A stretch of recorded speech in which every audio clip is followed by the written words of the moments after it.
భాగ్యం తన కూతుర్ని తీసుకొని రామరాజు ఇంటికి వస్తుంది. అది చూసి అక్కడ ఉన్న భద్రావతి సేనాపతి వాళ్ళు ఏంటి భాగ్యం తన కూతుర్ని తీసుకొని అలా రామరాజు ఇంటికి వస్తుంది అని చెప్పి అనుకుంటూ ఉంటారు. ఇంతలో భాగ్యం అయితే తన కూతుర్ని తీసుకొని లోపలికి వెళ్తుంది. అది చూసి రామరాజు వేదవతి వాళ్ళు ఒక్కసారిగా షాక్ అయిపోతారు. ఏంటి మనతో సంబంధాన్ని తెంచుకున్నారు కదా, మళ్ళీ వీళ్ళేంటి ఇక్కడికి వచ్చారని చెప్పి అనుకుంటూ ఉంటారు. ఇంతలో అక్కడ ఉన్న భాగ్యం రామరాజుని చూసి ఇలా అంటూ ఉంటుంది, ఇదిగోండి మా కూతురు పెట్టిన పెంటకి నేను ఇక్కడికి దాన్ని తీసుకురావాల్సి వచ్చింది, అది ఏమంటుందో తెలుసా అని చెప్పి అంటుంది. అది వినగానే అక్కడ ఉన్న రామరాజు వేదవతి ఒక్కసారికి షాక్ అయిపోతారు. ఏంటి ఏమైంది అని చెప్పి అడుగుతూ ఉంటారు. ఇంతలో అక్కడ ఉన్న భాగ్యం కూతురు ఇలా అంటూ ఉంటుంది, నన్ను ఆయన బాగా చూసుకుంటానని నాకు మాట ఇచ్చాడు, జీవితాంతం నాతో కలిసి ఉంటానని, నన్ను ప్రేమగా చూసుకుంటానని నాకు అతను మాట ఇచ్చాడు, నేను అతన్నే పెళ్లి చేసుకుంటానని చెప్పి అంటుంది. అది వినగానే అక్కడ ఉన్న భాగ్యం అయితే, చూసారా ఇది ఎవ్వరం, ఇది నన్ను ఇలా చంపుతుంది,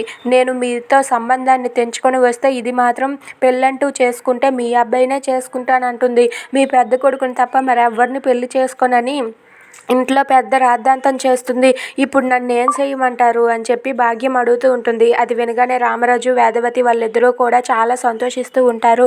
ఇంతలో అక్కడ ఉన్న రామరాజు అయితే అవునా అమ్మ అని చెప్పి చాలా ఆనందంతో ఉప్పొంగిపోతూ ఉంటాడు. ఇక ఆ మాట వినగానే అక్కడ ఉన్న భాగ్యం కూతురు ఇలా అంటూ ఉంటుంది, అవునండి నేను మీ అబ్బాయిని తప్ప మరి ఎవరిని పెళ్లి చేసుకోను, పెళ్ళంటూ చేసుకుంటే మీ పెద్ద అబ్బాయినే చేసుకుంటాను, నా మనసు దోచేసుకున్నారు అని చెప్పి అంటూ ఉంటుంది. అది వినగానే భాగ్యం అయితే, అందుకే నేను నా కూతుర్ని ఇంటికి తీసుకువచ్చాను అని చెప్పి భాగ్యం రామరాజుతో అంటుంది. ఇక ఆ మాట వినగానే రామరాజు వేదవతి నర్మద అలాగే ప్రేమ వీళ్ళందరూ కూడా చాలా సంతోషిస్తారు. ఇక అక్కడ ఉన్న చందు అయితే ఆనందంతో ఉప్పొంగిపోతూ ఉంటాడు, ఈ అమ్మాయి ఎంత మంచిది, నా మీద ఎంత ప్రేమ ఉంది అని చెప్పి అనుకుంటూ ఉంటాడు. ఇక అక్కడ ఉన్న సాగర్ వాళ్ళు కూడా చాలా హ్యాపీగా ఫీల్ అవుతారు.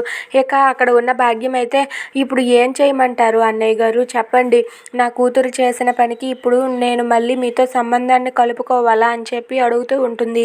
దానికి రామరాజు అయితే అలా చూస్తూ ఉంటాడు. If you like this video please like, share and subscribe friends. Thanks for watching.